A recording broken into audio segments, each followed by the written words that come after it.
Welcome to Diary of an Unemployed Actor with me, Milo Dennison. Each week I speak with up-and-coming actors, actresses, and filmmakers about the entertainment industry. We discuss success, failure, and share a few tips to inspire those of you who have a passion for the creative arts. Today I'm speaking with Holly Emmett. She is an Australian-born actress currently living in London, and like most of us, is trying to make a go of it as best as she can, considering that various film and TV and other productions are being shut down due to coronavirus. We don't spend a lot of time talking about that, however, because, well, that's what everybody's talking about. Instead, what we talk about is schooling, taking theater classes and workshops, and she talks about her process and what she went through to get her education on the subject. We swap a few stories about auditions, and she's just a delightful person to talk to with an enjoyable laugh to listen to. So this is a nice, chill, relaxing episode. So sit back, relax, and enjoy.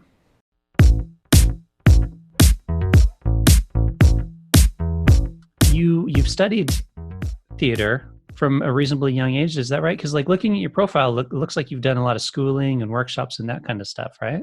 I have, yeah. So I did start off doing a lot of workshops from quite a young age. I'd say from probably about 16 or so. Is like, funnily enough, it was actually sort of, I think it was more so from being quite when I was younger, I was really, really shy, especially in high school. And funnily enough, it was my mum that actually pushed me into just going to a drama class after school.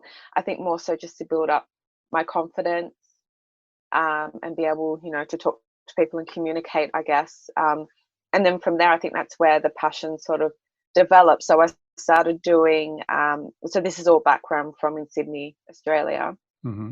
And I went to, like, there's a really well-known drama school that you've probably heard of called NIDA in Sydney, National Mm-hmm. Institute of Dramatic Art. Okay, Oh, okay. it's one Yeah. of our Yeah. big, You know what? it's When you say out the extended, it sounds familiar. I didn't recognize the acronym. But yeah, go ahead. that's all right. Yeah, it's sort of like equivalent to RADA here in London. So I started sort of going there and doing like short workshops. Normally it was over a weekend, so it was only 2 days, but sort of honing in on something really specific. And the one I'll never forget is called Faking It, where we basically learned how to create like a fake laugh, like belly laugh, or we learned how to do a fake sneeze or like a fake yawn. Mm-hmm. It was just a really fun, cool experience, and then sort of also meeting, other people. That was still at like 13, 14. How old was that? So that would have been after I left high school, I so see. Okay. probably around 18, Okay. 19. So that was the equivalent of like Yeah, the yeah. university type studies.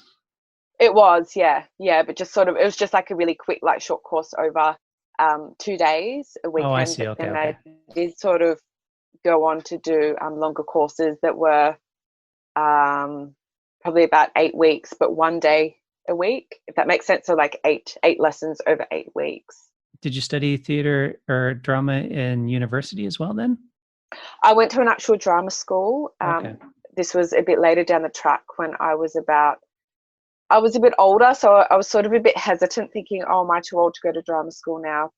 I would have been about 26, 27, Okay.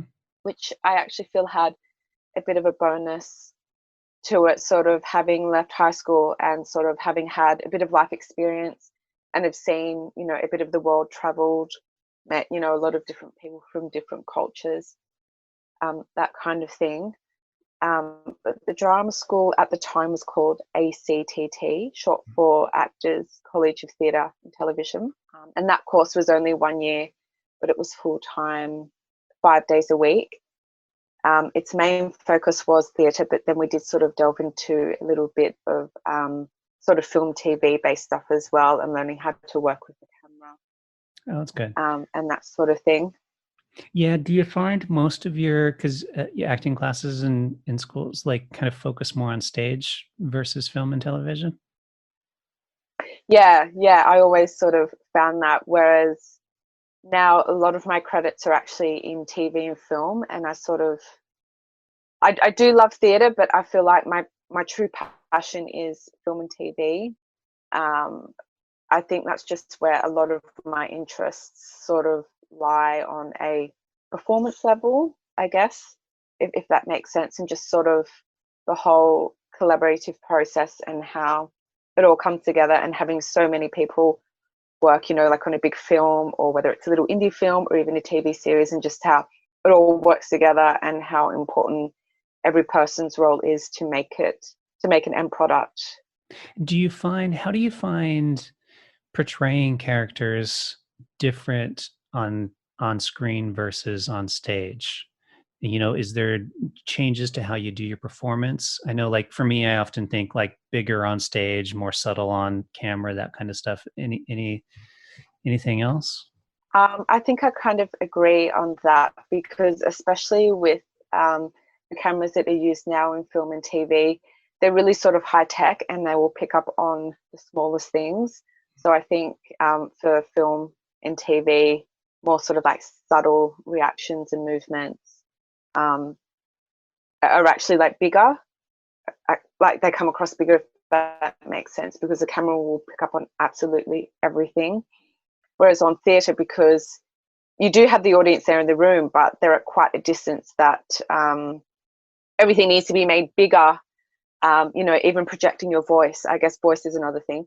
Mm-hmm. But in theatre, I guess projecting your voice at a bigger level, like even your makeup needs to be bigger.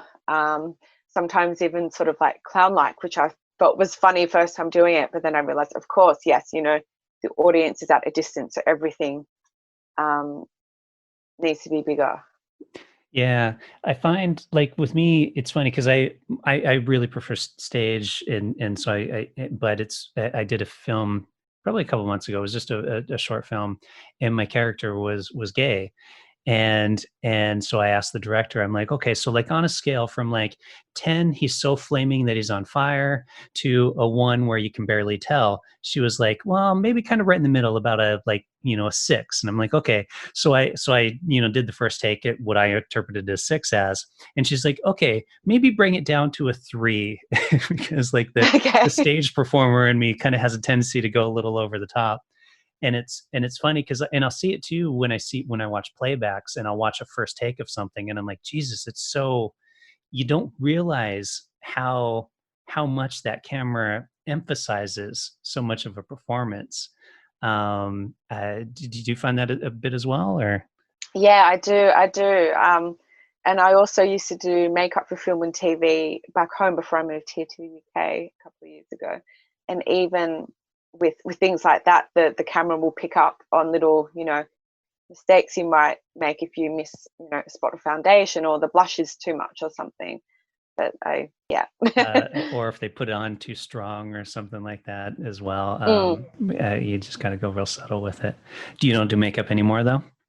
Or just your own if it's a like no budget production and they're like, we need you to do your own makeup, and you're like, okay, I can do that.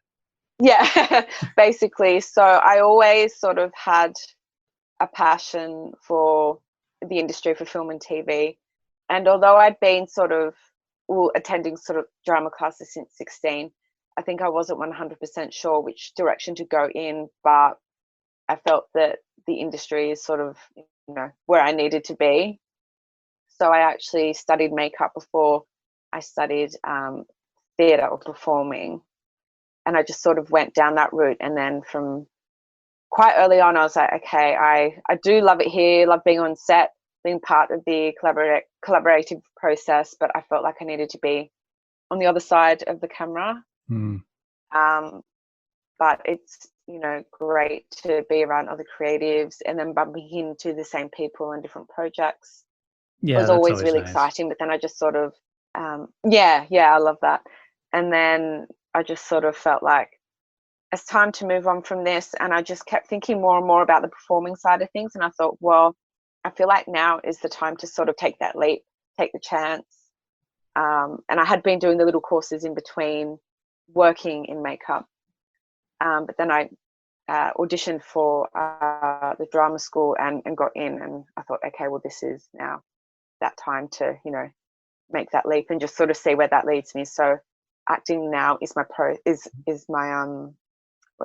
is my focus.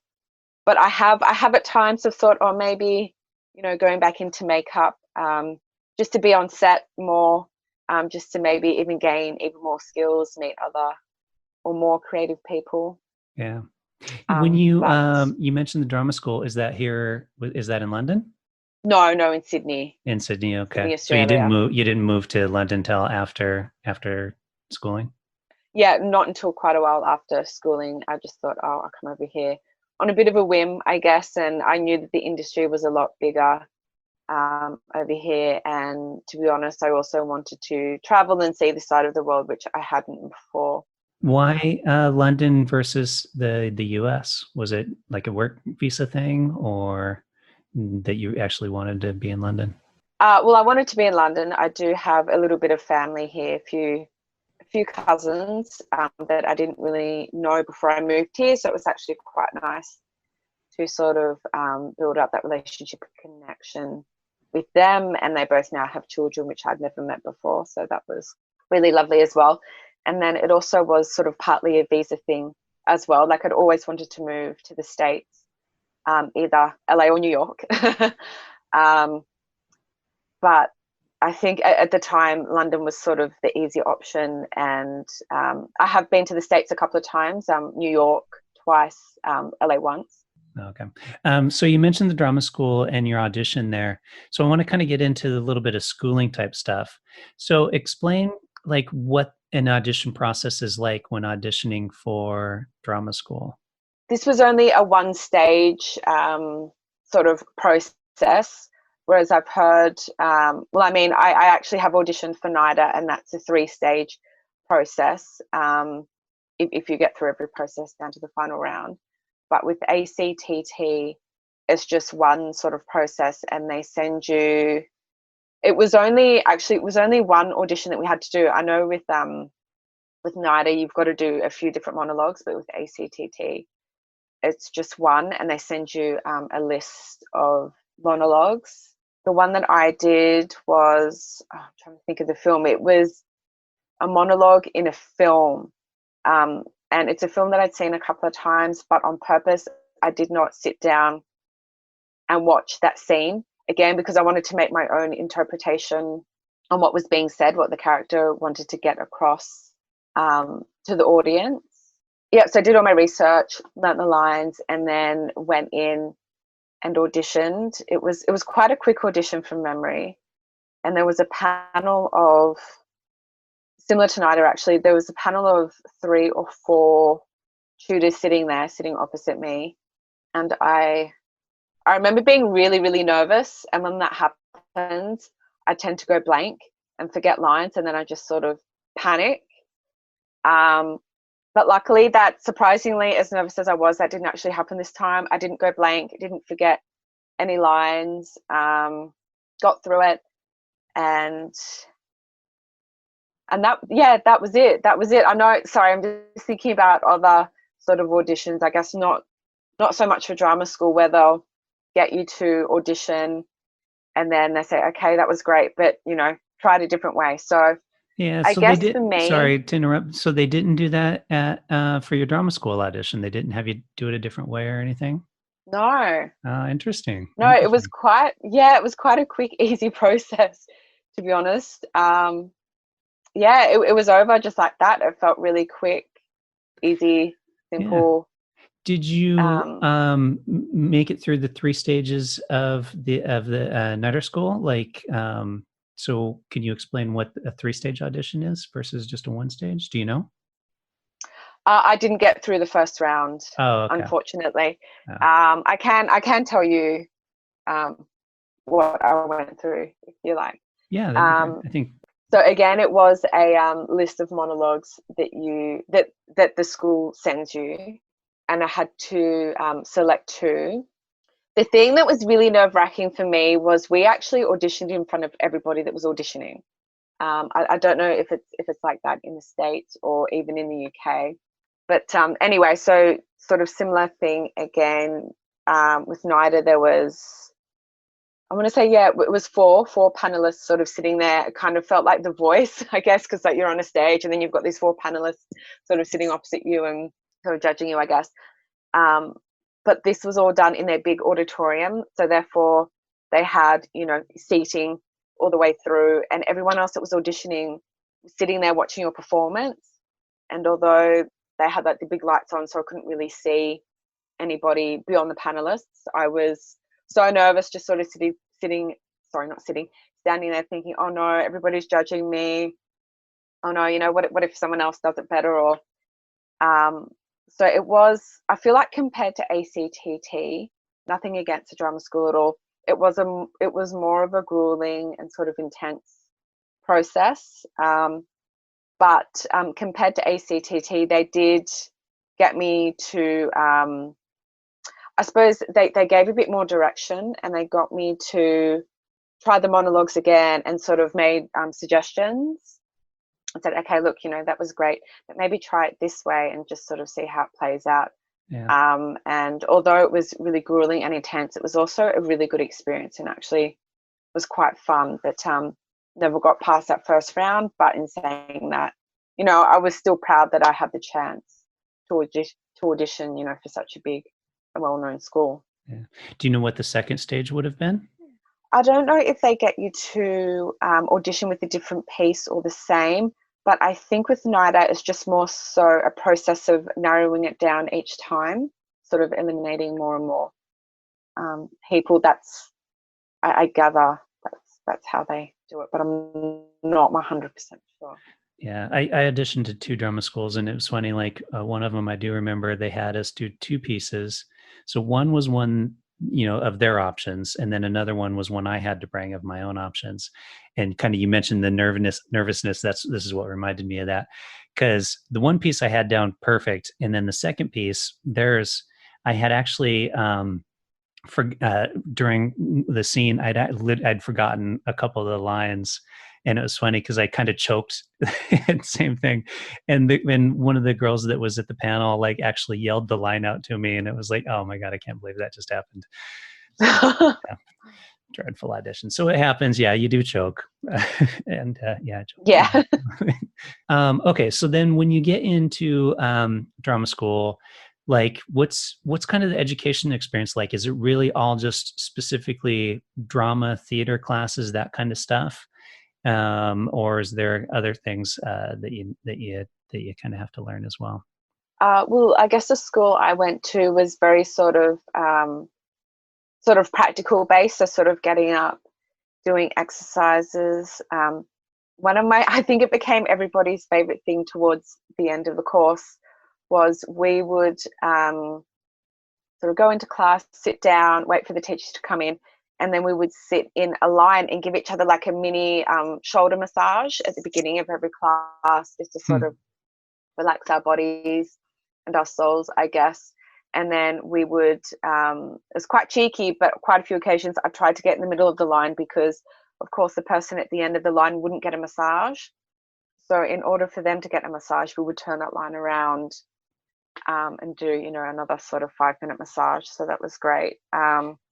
But yeah, my drama school was mainly sort of practically based. Mm-hmm. And then we did have a couple of sort of business classes where we would sit down and talk about, I guess, the other side to it of, you know, kind of like creating your own brand, you know, and sort of discovering what's your look, you know, like in regards to headshots, what sort of roles would you typically be picked for and suitable for. Oh, that's good, because I think, yeah, a lot of people, they kind of, especially at a certain age, where like we think we're so talented we can do anything, and you don't really think about the business of it too much. So that's nice that they included that kind of stuff where you went to school as well. Yeah, I think, to be honest, it did help me sort of discover what roles I would be suitable for, what roles I don't like to be sort of like typecast, but I guess what roles I would most likely, I guess, kind of fall into. Because at that time, not that I was like lost or anything like that, but I was just sort of discovering and creating myself at that time. Mm-hmm. No, I understand totally. Back then, I would have totally thought I could do anything. Now I'm a bit more like okay, maybe I can't do anything. I I had a self-tape the other day actually, and it was funny. My agent sends it to me, and even like reading through, I'm like, there's no way I will get this part right. Like it was for film, and it was like they were looking for somebody that knows like martial arts, and like so they were looking for like an action star type, and I'm like, there's no fucking way I don't know martial arts. I'm clearly don't look like an action star type, right? And so for the audition, and the audition was, or the self tape was, they wanted you to do like some, martial arts moves. So there were no real lines. They just kind of wanted to see you move. And so I'm like, okay, well, I can't do that. But like, so kind of played with it. And instead I decided to make it more comical and was like, look, there's no way I'm going to get the part that she's submitting me for, but maybe they've got like the comical sidekick or something like that. So maybe I'll kind of, go a little bit more for that and make it a little bit funnier. And anyway, so I sent it in, and it sounds like they were happy with it, but still didn't go for me for that role either. But like, still like, but it goes to the point of like knowing your type, and it's like, look, so I know for a fact I'm not going to get this role, but if they've got something else that does fit me a little bit better, then maybe there's somehow I can incorporate that into the audition that might make them think of me for that separate kind of a role, which is kind of an interesting thing. I have heard, or just from interviews I've watched or little articles that I've read, that an actor will go into audition for a particular part. So, for example, I'm a big Friends fan, and the actress Courtney Cox that ended up getting the role of Monica Geller actually went into audition for Rachel, and they thought, okay, no, she's not right, but I think she might fit into, she might fit well for the role of Monica. So I do. That's never happened to me personally, but I do hear, that a lot, that you might go into audition for someone, and they feel you're not right for that character. Oh, but you could be right for this character, or actually, oh, we'll write in, a character that we didn't originally have, in the script, for you to play. So that's good on the casting agents as well to recognize that and just be like, okay, I'm casting for this role. Oh no, you don't fit this role, and just sending them out the door. But instead of saying, well, I'm technically casting for the whole thing, so maybe this person would actually be a better fit over here. So that's a good story, that, because worked out well for everybody and Friends. Yeah. Sure did. Nice. Okay, I wanted to ask you as well, like, so in your bio, you mentioned that you performed in a theater production of Red Riding Hood and working with children. And so it's interesting because this is kind of a pet peeve of mine, because people always say this, like, oh, don't work with, animals or children or blah, blah, blah. And I kind of get annoyed with it because I worked for a number of years as a photographer, and children are great to photograph because they're so natural and just kind of fun to work with. And same thing, anytime I've been on a set with a kid, the kids are generally the best people to work with because the adults are, all into themselves and like, how does this make me look and that kind of stuff. And so I'm curious, in working with like children in children's theater, what's your experience with working children? Do you find them to be kind of a pain in the ass, or are they fun to work with, or what? In that particular performance, it was just adults performing themselves, and then the children were in the audience. But it was great because a lot of the children they were on quite the young side of it. So I'd say probably from about 1.5 up to probably about 4 at the most. I mean, this version of Little Red Riding Hood, well, I think as the original one is anyway, it was sort of aimed at that age group. And there were a couple of times where the young ones that are learning to crawl would come right up to us because we performed in a local library. So we weren't, necessarily on a stage. So the kids could come right up to us. And we did incorporate puppets into this version, which was great fun. So I played 2 characters, the snake and the woodcutter. And I'd never used puppets before either. So just sort of learning how to maneuver and use a snake puppet like it was possibly the length of a real snake. So just sort of learning how do I carry it, how do I hold it. So I ended up sort of slinging it over my shoulder for every performance and just sort of focusing on the head, like the front. I don't remember there being great. Sorry, I don't remember there being a snake in Red Riding Hood. Was this a new character that added? Like, I'm trying to remember the original story. Where does the snake come in? I think from memory, I don't remember a snake either, to be honest. But this producer, he sort of does everything, producer, writer, director of this performance. He sort of will rewrite. So I've done quite a few performances with him of, already existing and well-known productions, and he will sort of rewrite it and add in new characters, that sort of thing. So no, actually, I think there might have been a snake in the original performance. Anyway, just gotta look that up too. Okay, so anyway, no, it was great. Yeah, sorry, back. I got you off just track there about the snake question. So to the kids though, like working with kids. Yeah, no, I love kids generally anyway. And they were great. You know, they weren't distracting. You know, they might yell out something halfway through a scene or something like that. But it was great because they were really sort of captivated. I think particularly by the puppets. Every one of us was using some form of a puppet for our characters, and I think it really caught their attention, and they were able to sit down for the majority of the performance. Okay, so you haven't done anything with children in the play or the film with you? Not for Red Riding Hood, but I have done a couple of little independent films where I played like a young mother, and I did have little ones with me. One I'm thinking of in particular, I was a little girl and she was probably about 7, and she was great. You know, she had her lines down pat. She was probably more professional than me. That was my thing. You know, sorry, I got to interrupt. That was my thing too. Like the one I just mentioned where I played I was basically a gay dad, and the daughter had like, you know, the whole thing to, you know, film, and she had her lines like that, and both me and the other dad were multiple times were like, oh man, I can't remember my line. And like she sorry go on. Yeah, no, that's right. So yeah, she was great, had her lines down pat.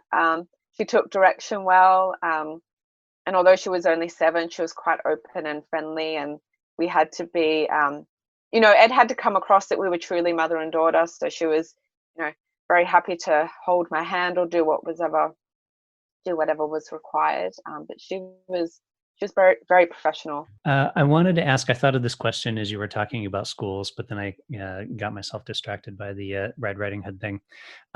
When you're like looking at workshops and classes, like how do you, are any like tips or anything that you think of when you're looking to decide, like, is this a good class or workshop worth taking and this one is not? Because you know it's a big expense, especially for actors, and most actors, none of us have any money. So like when it comes to deciding is this worth the cost, anything that you keep in mind when you're looking at workshops and classes to decide if they're worthwhile? For me, particularly if it's a paid workshop, I will do sort of my research the school itself, like the drama school, or whoever's putting the workshop on, whoever's providing it. And then I guess the next big one is do research on the tutor, the person that's taking the class. At NIDA, for example, all the teachers there, they are they've been trained through NIDA, so they're all NIDA graduate, regardless of whether they did like the degree. I don't think they had to have done like the full 3-year sort of degree to be able to work for the school, but they had to have done some sort of training with the school. So that's a really big one for me. And also, I guess, if possible, finding out from people that have previously done the course, if it has been put on previously, just basically getting their general opinion. Although I do like to learn and discover things for myself and not go entirely from other people's opinions and perceptions, just so I guess I can, you know, create my own. If that makes sense. Yeah, makes sense. Yeah. Any like YouTube channels or podcasts or anything like that that you listen to or watch as well? I do. Since our first lockdown, actually, I've started watching a lot of YouTubers. None of them are in the performing arts sort of areas. They're more so family orientated vlogs, which I just find really interesting, just learning about people's day-to-day lives and that kind of thing. But podcast wise, a colleague from work actually recommended one that David Tennant does. It's called David Tennant Does a Podcast with and then, you know, whoever he's interviewing. Yeah, and it's David Tennant, and he's a stud, so totally worth listening. Exactly, yeah. And the accent, oh, I just love the accent as well. Yeah. It's got a great accent. No, he's great. Yeah, so he's great, and just the guests that he gets on are just amazing. And during especially the first lockdown, you know, at times, not that I ever questioned whether acting was the right place to be, but just, it's even hard to put into words, just sort of, I don't know, just feeling just sort of up and down. But then if I sat down and listened to one of David Tennant's podcasts, it would just sort of maybe reassure me in a way. I don't know if that's the right word, that, you know, I was doing the right thing in the right place. And just sort of, I guess it's common sense, sorry, but just sort of knowing that someone like Olivia Colman or Catherine Tate sort of started off where I am at the beginning, and then obviously, you know, they've climbed that ladder. Yeah, absolutely. Yeah. Well, how do you keep yourself motivated then? Because that is one of the issues with being an actor, is you're going to hear no more often than you're going to hear yes. So kind of how do you get past that discouragement of hearing the no's and to motivate you to keep going until you get the yeses? One of them is the podcasts, listen to the podcasts. Another one would be, this is a really big one of mine, to surround, so I try and surround myself with the right sort of group of people. So I've got this quote that I love to tell people, your vibe will attract your tribe, which I just think is great. And one of my colleagues at work, she's a performer as well. And even like before lockdown, and then obviously during lockdown, if there's anything we're unsure of, or, you know I can always go to her and be like, what do you think of this? This happened. What do you think I should do? But just sort of having the right people there that understand what you're going through, where you're coming from, where you're going, is a really big one for me. As well, just sort of reading plays or scripts, I love to do. I've sort of started doing a bit of writing myself, not a great writer, but, you know, even just to keep the creative juices flowing. Yeah. And just sort of being able to create a character from scratch has been quite fun. Any projects that you're working on now that are coming up? Any upcoming projects? Well, I was meant to start 3 projects literally just before we went into the first lockdown. So they've all been pushed back, most likely until next year. Now, unfortunately, you know, going into a second lockdown. Was that last week? I feel like I'm losing track of the days at the moment. So that has been, you know, a little tough, a little disheartening. But yeah, meant to have started 3 projects and hopefully finish them by the end of Is that Eyes a New Vision? Yes, that's one of them. Okay. What's that? So it's basically a 10-part TV series that we're hoping to get commissioned, but it's based around a group of young people. To be honest, I don't know a lot about the show, but it's just sort of teaching people about mental health, relationships, and substance abuse. And yeah, it's meant to sort of be like a thriller romance. And my character comes into it about halfway, but they did manage to get the first episode shot before the unfortunate, you know, current events happened. Yeah, that sucks. Hopefully we can complete it next year, because he was hoping to have finished it this month, actually, by the end of November. But then we got a second. Obviously, won't be happening. Yeah, that sucks. Any advice or tips for anyone listening that maybe wants to kind of get into acting or you know, study theater or film? I would actually recommend going off and doing a little short course first off, or just joining like a little drama group, just to see if it is something that you do really get a feel for and feel passionate about, rather than sort of going out and sort of auditioning for a drama school first off. Maybe as well, I guess kind of like doing a bit of research, so listening to podcasts, that kind of thing again. Maybe reading reading a couple of books. I'm just trying to think. I want to say Larry David, but no. Not Larry David. What It's was probably his not last Larry name? David though. Yeah. No. No worries. But like, No. just, kind of read up and, find some interesting books on the subject. I like to do that too. And even if it's not Yeah. necessarily like guidebooks or like how to be an actor, but sometimes like reading autobiographies of some performers sometimes is fun, and just kind of, learning their life stories. I find kind of interesting sometimes as well. Mm. Anything this is a fun one that I like to ask people, anything unusual in the special skills section of your CV or resume that people wouldn't expect to see there? I mean, in that section, I've got things like I can type 50 words per minute. That would be unexpected. Absolutely. I guess, that might be a bit unusual, wouldn't it? Cooking as well, baking in particular. I love to bake. Oh. Yeah, I guess, typing, being able to type 50 words per minute would be the most unusual. Yeah, it's not one of those things people brag about too much. You know what I can do? I can type 50 words a minute. Check this out. Last question. If people want to find you, social media, anything like that, where would they track you down? I'm on Facebook, Twitter, and Instagram. Instagram would be the best. It's the one that I'm on most regularly and update every day. So you can find me at Holly_Emmett, which is EMM for Mary, ETT for Tom _actor. And there I post a lot of kind of like inspirational quotes, which is something else that keeps me going, I guess. And also just any updates on any future work or projects I have coming up. Cool. I'll make sure, of course, to throw the link into the notes. So if anyone wants to click on it, they can. Awesome. Well, thank you very much. And I guess enjoy the rest of your day. Thanks, Milo. You too. You too. This was lots of fun. Cheers. Thank you. Bye. Thanks. Bye.